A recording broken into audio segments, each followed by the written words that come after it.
রাধে রাধে, জয় শ্রীকৃষ্ণ। আজকে আমি আলোচনা করব মাতা কুন্তী দেবীর প্রার্থনা।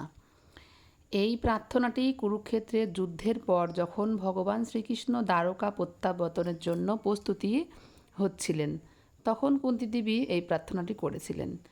এই স্তুতিতে তার গভীর ভক্তি, জ্ঞান এবং জগতের প্রতি অনাসক্তি প্রকাশিত হয়েছে। তাই শ্রীমদ্ ভাগবতে এই স্তুতিকে কুন্তী স্তুতি বলে অভিহিত করা হয়েছে। শ্রীমদ্ ভাগবতে প্রথম স্কন্ধে অষ্টম অধ্যায়ে এই স্তুতিটি আছে।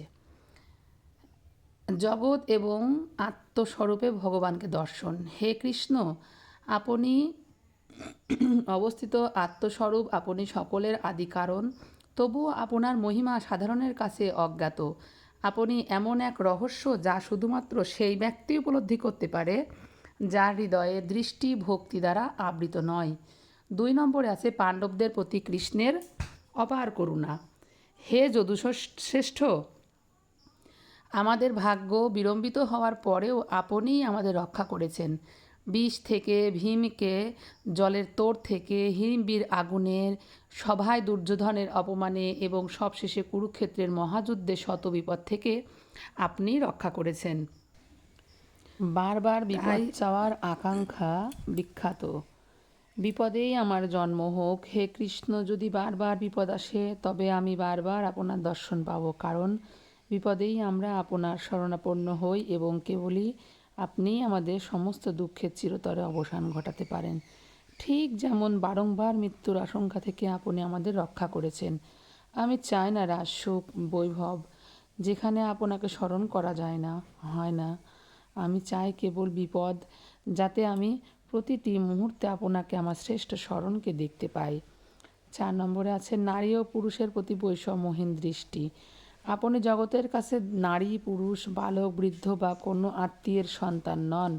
আপনি সর্ব অবস্থায় নিরপেক্ষ, তবুও আপনি পাণ্ডবদের প্রতি বিশেষভাবে স্নেহপরায়ণ, কারণ আমরা একমাত্র আপনার উপরে নির্ভরশীল। 5 নম্বরে আছেন অবিচল ভক্তি ও আশ্রয় প্রার্থনা। হে মাধব, এখন আপনি আমাদের ছেড়ে দ্বারকায় চলে যাচ্ছেন।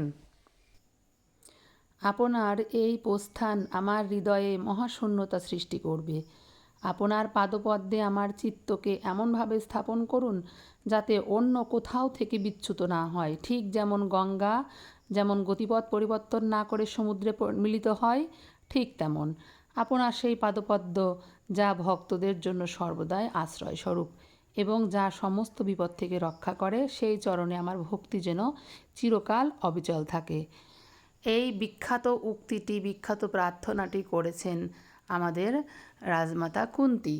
কুন্তী কিন্তু ভগবানের সম্পর্কে পিসি ছিলেন, অথচ যখন মাতা কুন্তী দেবী জানতে পারলেন যে ভগবান কৃষ্ণ স্বয়ং পরমেশ্বর ভগবান, তখন তিনি আর নিজের প্রার্থনা এবং ভগবানের চরণে আত্মসমর্পণ করা থেকে এক মুহূর্ত বিচলিত থাকেননি। তিনি নিজেই ভগবানের কাছে নিজে আত্মসমর্পণ করে দিয়েছেন এবং ভগবানের কাছে বর হিসেবে তিনি দুঃখকে চেয়েছেন। তখন ভগবান শ্রীকৃষ্ণ মাতা কুন্তীকে বললেন যে আচ্ছা ঠিক আছে, তুমি মানুষ আমার কাছে সুখ চাই, সম্পদ চাই, তুমি কেন দুঃখ চাচ্ছ? তখন কুন্তী স্তুতি করে বললেন যে আমরা যতবার বিপদে পড়েছি ততবার আমরা যেমন তোমাকে স্মরণ করেছি, তেমন তুমি আমাদেরকে সাহায্য করার জন্য চলে এসেছো।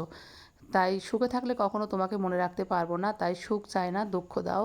পৃথিবীতে যত দুঃখ আছে সমস্ত দুঃখই দাও, যেন দুঃখে পড়ে তোমাকে স্মরণ করতে পারি।